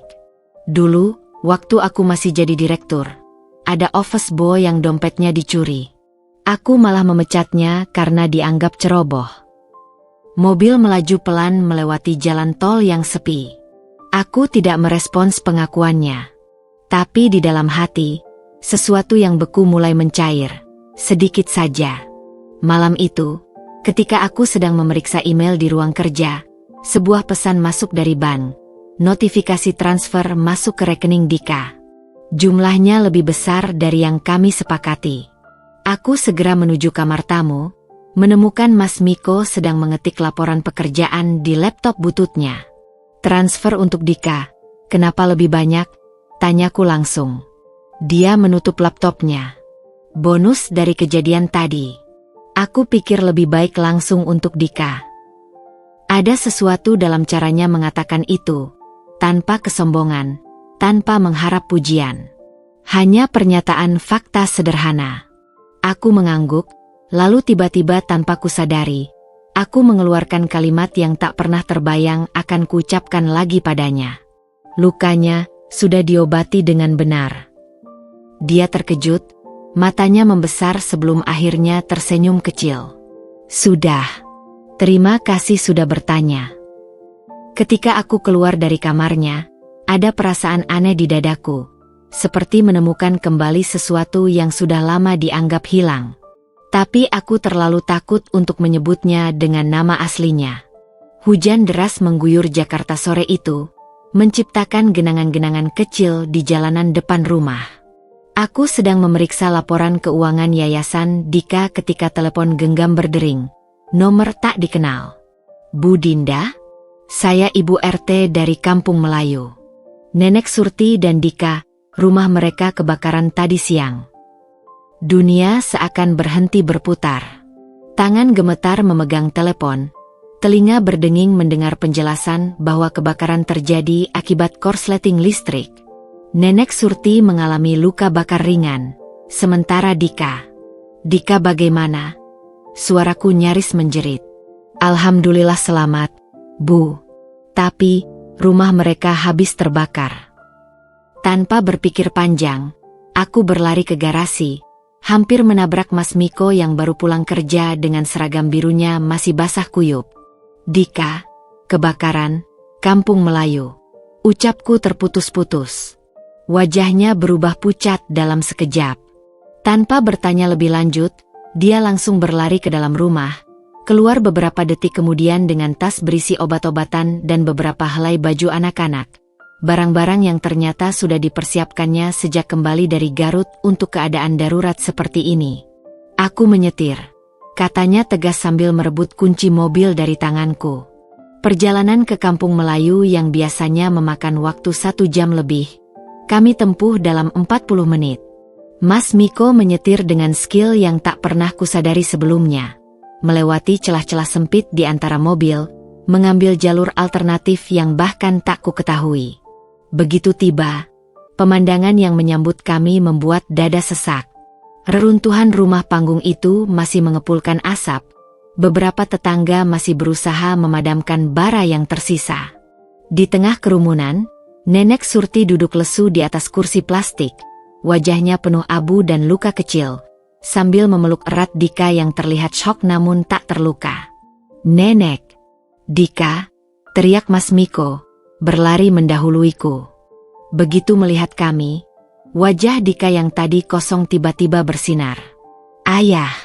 Tante Dinda! Dia melepaskan diri dari pelukan neneknya dan berlari ke arah Mas Miko yang langsung berjongkok membuka pelukan. Adegan itu, seorang anak kecil berlari ke pelukan ayahnya di tengah reruntuhan kehidupannya, membuat mataku berkaca-kaca. Aku segera menghampiri Nenek Surti yang terlihat 10 tahun lebih tua dari pertemuan terakhir kami. Nek, kami bawa ke rumah sakit dulu, ya. Periksa lukanya. Perempuan tua itu menggeleng kuat-kuat. Tidak perlu. Rumah saya, semua barang Dika, semua habis. Mas Miko yang masih menggendong Dika mendekat. Nek, barang bisa dibeli lagi. Yang penting nenek dan Dika selamat. Tiba-tiba Dika yang selama ini diam mulai menangis histeris. Boneka Tino. Tino terbakar. Aku dan Mas Miko saling pandang. Boneka Tino adalah satu-satunya mainan yang dibelikan ibunya sebelum meninggal. Tanpa berkata-kata, Mas Miko menatap reruntuhan yang masih berasap. Di mana biasanya boneka itu disimpan? Nak? Di bawah tempat tidur. Sebelum sempat kami hentikan, Mas Miko sudah menyerahkan Dika padaku dan berlari ke arah rumah yang masih berasap itu. Miko, jangan bodoh. teriakku. Tapi dia sudah masuk ke dalam reruntuhan. Beberapa warga berteriak panik. Aku menitipkan Dika ke seorang ibu dan berlari mengikutinya. Tapi asap tebal memaksaku berhenti di ambang pintu. "Miko!" jeritku. Dada sesak oleh asap dan ketakutan. Beberapa detik yang terasa seperti jam, akhirnya dia muncul dari asap, wajah hitam oleh jelaga, baju robek di beberapa bagian, tapi di tangannya tergenggam erat boneka kelinci coklat yang sudah setengah hangus. "Tino, selamat," katanya sambil tersedak sebelum ambruk di depanku. Malam itu, kami membawa Nenek Surti dan Dika menginap di rumah kami. Dokter yang datang memastikan luka bakar Nenek Surti tidak serius. Dan Mas Miko hanya menghirup terlalu banyak asap tanpa kerusakan paru-paru permanen. Dika yang sudah mandi dan mengenakan piyama baru tak lepas dari boneka Tinonya yang sudah dicuci bersih. "Ayah pemberani," bisiknya berkali-kali sambil memeluk boneka itu. Di ruang tamu, Nenek Surti memandangku dengan mata berkaca-kaca. Saya tidak tahu harus berkata apa. "Rumah saya. Kami akan bantu bangun kembali, Nek," kataku sambil memegang tangannya yang berkeriput. "Besok kami akan ke Garut, lihat kerusakannya, lalu urus semua dokumen untuk bantuan." Dari sudut mata, kulihat Mas Miko berdiri di ambang pintu. Wajahnya masih sedikit hitam oleh jelaga yang tidak hilang saat mandi. Matanya yang lelah menatap kami semua dengan ekspresi aneh, campuran rasa bersalah, tanggung jawab, dan sesuatu yang lain, sesuatu yang mirip dengan penebusan dosa. Ketika malam semakin larut dan semua sudah tidur, aku menemukannya duduk sendiri di teras belakang, menatap bintang-bintang yang jarang terlihat di Jakarta. "Kamu bisa mati hari ini," ucapku, duduk di sampingnya. Dia mengangguk perlahan. "Tapi tidak." "Kenapa kamu mengambil risiko itu? Hanya untuk sebuah boneka?" Dia memutar gelas kopinya yang sudah dingin. Karena itulah yang akan dilakukan seorang ayah sejati." Angin malam berhembus membawa aroma bunga melati dari kebun. Di kejauhan, suara Dika tertawa dalam mimpi terdengar samar. Aku tidak mengatakan apa-apa lagi. Tapi ketika tangannya yang masih sedikit hangus karena api tak sengaja menyentuh kulitku, aku tidak menarik diri. Dan untuk pertama kalinya sejak skandal di klub malam itu, kami duduk berdekatan dalam keheningan yang nyaman. Dua orang yang perlahan belajar memaafkan, meski belum sepenuhnya sembuh. Pagi hari di Garut terasa lebih cerah dari biasanya. Atau mungkin hanya perasaanku saja. Di depan reruntuhan rumah Nenek Surti, tim kecil yang kubawa dari Jakarta sedang sibuk mengukur tanah dan membuat sketsa denah rumah baru. Tukang kayu lokal sudah mulai memotong-motong bahan bangunan, sementara beberapa tetangga dengan sukarela membantu membersihkan puing-puing yang hangus. Aku berdiri di samping Mas Miko yang dengan sabar mendengarkan arsitek menjelaskan desain rumah baru, lebih besar dari sebelumnya, dengan 2 kamar tidur, dapur permanen, dan yang paling penting, sistem listrik dan pemadam kebakaran yang memadai. "Kami bisa selesaikan dalam 3 minggu. Kata arsitek itu sambil menunjukkan gambar. Mas Miko mengangguk, lalu menambahkan, "Tolong buatkan juga rak khusus untuk mainan Dika di kamarnya. Dan pastikan ada teras depan yang cukup luas untuk Nenek Surti bersantai sore." Aku memperhatikannya diam-diam. Ini adalah sisi Mas Miko yang sama sekali baru. Perhatian pada detail kecil yang berarti bagi orang lain, bukan hanya bagi dirinya sendiri. Dari kejauhan, Dika berlari ke arah kami dengan wajah berseri-seri. Boneka Tino yang sudah dicuci bersih tergenggam di tangannya. "Ayah, Tante Dinda, lihat apa yang nenek temukan." Dia mengacungkan sebuah kaleng bekas biskuit yang sudah hangus di bagian pinggirnya. Nenek Surti mengikuti dari belakang dengan langkah lambat. "Uang tabunganku, selamat." Dika membuka kaleng itu dengan bangga, memperlihatkan beberapa lembar uang kusut yang ternyata masih utuh. Mas Miko segera berjongkok setinggi Dika. "Wah, hebat sekali Dika menyimpan ini di tempat yang aman." Nenek Surti tersenyum getir. Dia selalu sembunyikan di bawah tungku masak. Ternyata api tidak mencapai sana. Aku mengambil kaleng itu dan mengembalikannya pada Dika. Ini uang Dika, simpan baik-baik ya. Tapi Dika malah mendorong kaleng itu ke arahku. Untuk bantu bangun rumah baru. Biar nenek tidak sedih lagi. Tanpa kusadari, air mata mengalir di pipiku. Anak kecil ini, yang sudah kehilangan ibunya, hampir kehilangan rumahnya, tapi masih memikirkan orang lain sebelum dirinya sendiri. Mas Miko tiba-tiba memeluk erat Dika. Wajahnya menunduk sehingga aku tidak bisa melihat ekspresinya. Tapi dari guncangan kecil di pundaknya, aku tahu dia sedang menangis. Siang hari, ketika pekerjaan pembangunan sudah berjalan lancar, aku dan Mas Miko duduk di warung makan kecil dekat lokasi. Udara panas dan debu dari pembangunan membuat tenggorokanku kering. Aku sudah hitung biayanya, kataku sambil menyerahkan secangkir teh kepadanya. Dengan semua yang kita rencanakan, tabungan kita akan terkuras habis. Dia menyeruput tehnya perlahan. Aku tahu. Tapi aku sudah bicara dengan atasan di pabrik. Mereka butuh orang lembur akhir pekan ini. Aku memandangnya lama. Kamu tidak perlu membuktikan apa-apa lagi padaku, Miko. Apa yang kamu lakukan kemarin di reruntuhan itu? Itu bukan untukmu, Dinda, potongnya dengan suara lembut. Ini untuk Dika. Dan untuk diriku sendiri. Mata coklatnya yang dulu selalu penuh percaya diri kini tampak lebih dalam, lebih bijaksana. Ada bekas luka kecil di dahinya dari insiden kebakaran kemarin, dan tangan-tangannya yang dulu mulus sekarang penuh dengan kapalan dari kerja fisik di pabrik. Aku menarik napas dalam-dalam. Aku akan cairkan sebagian deposito ibuku, untuk memastikan Dika punya rumah yang layak. Dia mengangguk, tidak menolak seperti yang biasa dilakukan pria egonya dulu. Kita akan kembalikan perlahan-lahan. Aku janji. Malam hari, kami menginap di penginapan sederhana di pusat kota Garut. Dika dan Nenek Surti di kamar sebelah, sementara aku dan Mas Miko, untuk pertama kalinya sejak skandal klub, berbagi satu kamar dengan 2 tempat tidur single.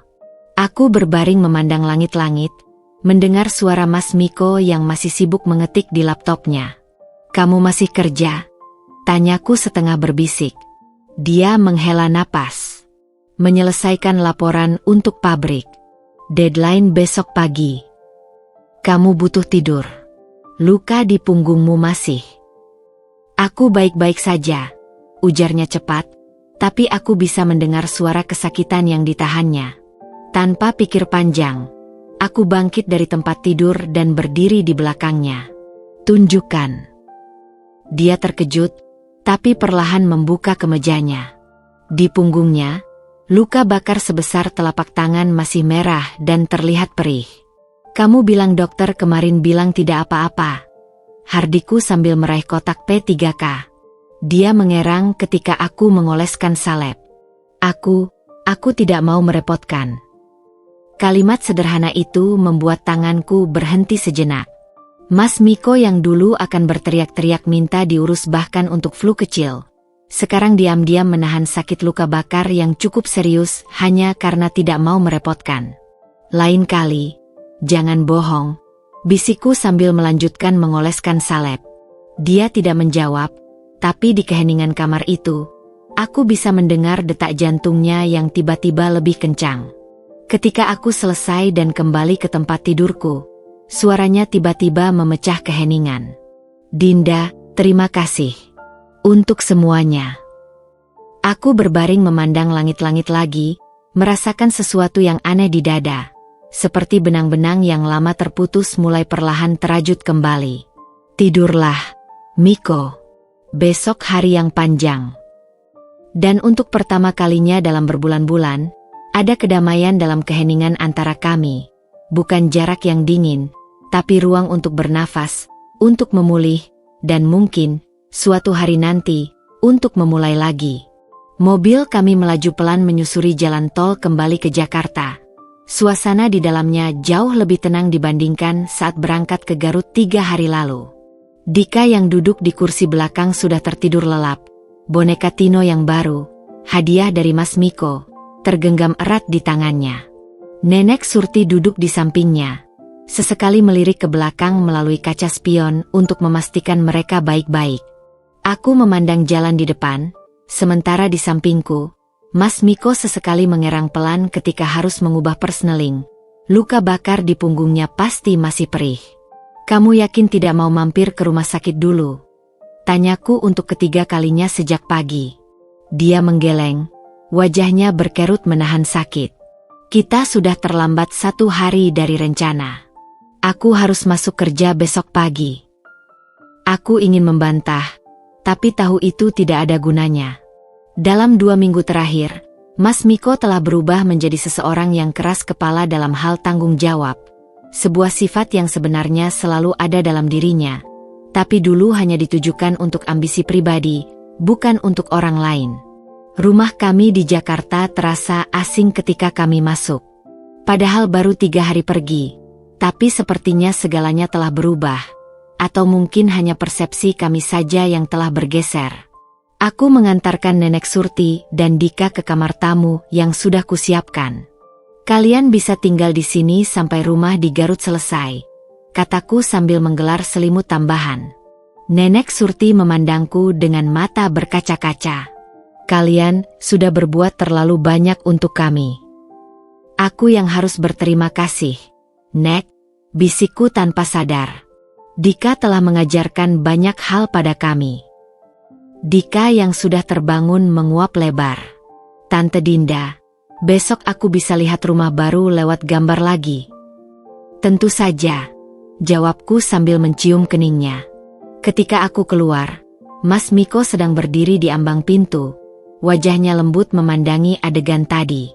Saat matanya bertemu denganku, ada sesuatu yang hangat di sana. Sesuatu yang membuat dadaku berdebar aneh. Malam itu, ketika rumah sudah sepi, aku duduk di teras belakang menikmati teh chamomile. Mas Miko tiba-tiba muncul dengan 2 buah amplop di tangan. "Ini," katanya sambil menyodorkan salah satu amplop. "Gajiku bulan ini. Sebagian sudah aku transfer ke rekening Dika. Sisanya." Aku membuka amplop itu. Isinya lebih banyak dari yang kuperkirakan. "Kamu dapat bonus." Dia mengangguk sambil duduk di kursi sebelahku. Karena mau kerja lembur ketika orang lain menolak. Amplop kedua lebih mengejutkan. "Apa ini?" "Surat pengunduran diriku dari komisaris terakhir yang masih kuperah," jawabnya datar. "Aku sudah jual semua sahamku di perusahaan keluarga. Uangnya akan digunakan untuk biaya sekolah Dika sampai kuliah." Angin malam berhembus membawa aroma bunga melati. Aku memandanginya lama. Pria di hadapanku ini seperti orang asing dibandingkan dengan suamiku yang dulu. "Kenapa sekarang?" tanyaku pelan. Dia menatap bintang-bintang. "Karena aku baru mengerti apa yang sebenarnya penting, Dinda. Dan itu bukan tahta atau uang." Ada kejujuran dalam suaranya yang membuat mataku berkaca-kaca. Tapi sebelum aku bisa merespons, telepon genggamnya berbunyi. Dia melihat layar dan wajahnya berubah. "Ini dari Laras." Dingin tiba-tiba menyergapku. Apa yang dia mau? Mas Miko membuka pesan itu, matanya semakin besar. Dia mengancam akan membeberkan semua skandal lamaku ke media jika aku tidak memberimu surat cerai. Dunia seakan berhenti berputar. "Apa?" Dia menyodorkan ponselnya padaku. Di layar terbentang pesan panjang dari Laras, berisi ancaman yang rinci. Dia akan menghubungi semua media, menyebarkan foto-foto lama, bahkan melibatkan Dika jika Mas Miko tidak segera melepaskanku. Aku tidak mengerti, bisikku, tangan gemetar memegang ponsel itu. Dia yang membantuku di awal, memberitahuku tentang Dika. Mas Miko menghela napas panjang. Aku pikir, mungkin tujuannya sejak awal bukan membantumu, tapi menghancurkanku sepenuhnya. Aku berdiri, berjalan mondar-mandir di teras. Ini terlalu banyak. Setelah semua perbaikan, setelah semua pengorbanan, masa depan kami kembali diuji. Apa yang akan kamu lakukan? Tanyaku akhirnya. Dia menatapku lurus. Itu tergantung kamu, Dinda. Jika kamu ingin cerai setelah semua yang terjadi, aku akan tanda tangani suratnya sekarang juga. Matanya yang jujur itu menyakitkan, karena aku bisa melihat betapa dia rela kehilangan segalanya asalkan aku bahagia. Dan Dika? Jika skandal ini terbuka, aku akan hadapi konsekuensinya. Yang penting Dika dan kamu terlindungi. Malam itu, untuk pertama kalinya dalam berbulan-bulan, aku meraih tangannya. Dingin, bergetar, tapi terasa benar. Kita akan hadapi ini bersama, bisikku. Tapi besok, aku perlu temui Laras. Di kejauhan, bulan purnama bersinar terang, menyinari dua sosok yang duduk berdekatan di teras. Masih terluka, masih rapuh, tapi kini dengan tekad yang sama, melindungi keluarga kecil yang baru mereka temukan.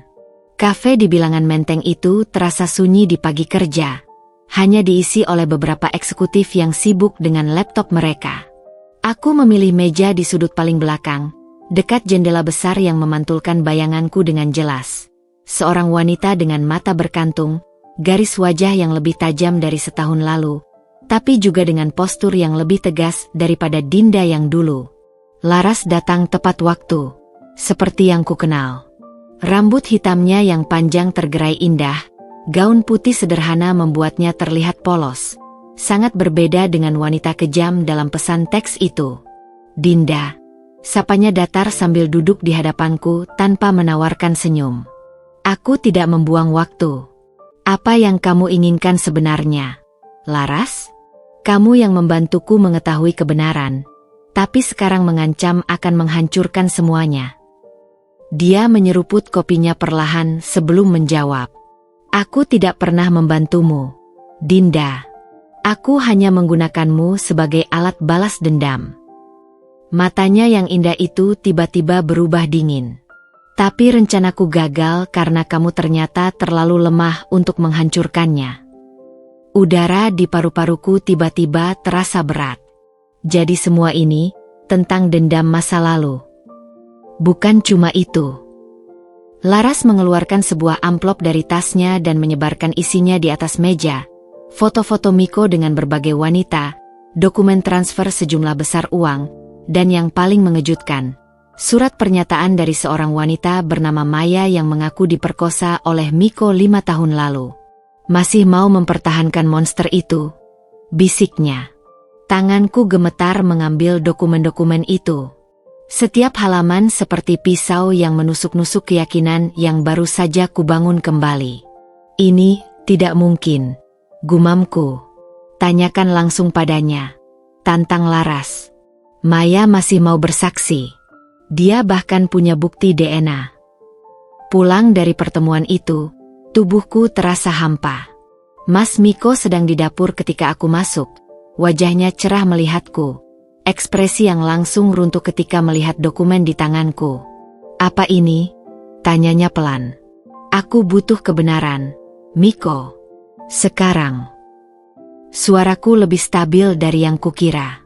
Apakah kau memperkosa seorang wanita bernama Maya 5 tahun lalu? Wajahnya berubah pucat.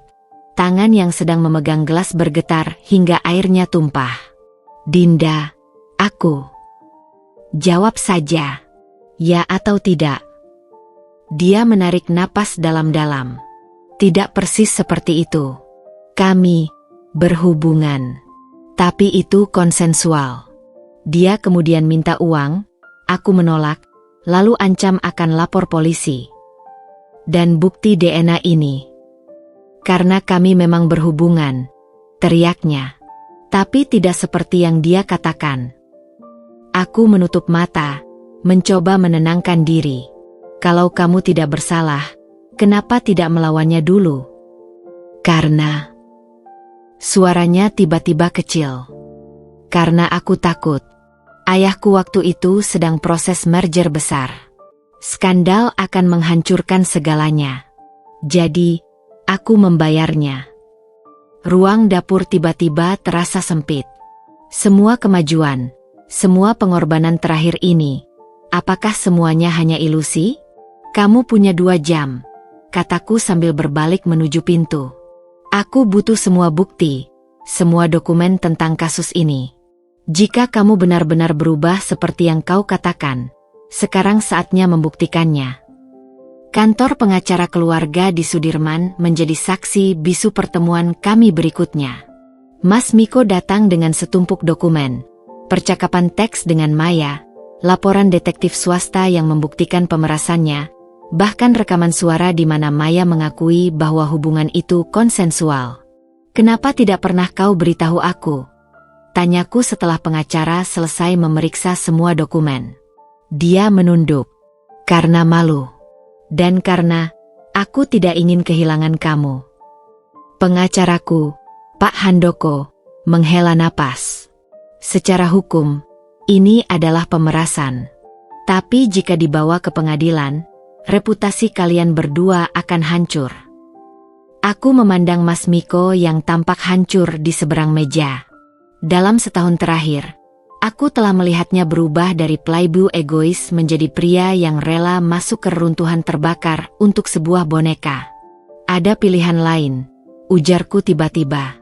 Kita hadapi Laras bersama. Restoran mewah tempat Laras biasa makan siang menjadi tempat konfrontasi terakhir. Wajahnya yang cantik berkerut melihat kami datang bersama. Kami tahu segalanya, Laras, kataku tanpa pendahuluan. Tentang cara kamu memanipulasi Maya, tentang niatmu menghancurkan Miko, dan menggunakan aku serta Dika sebagai senjata. Dia tertawa dingin.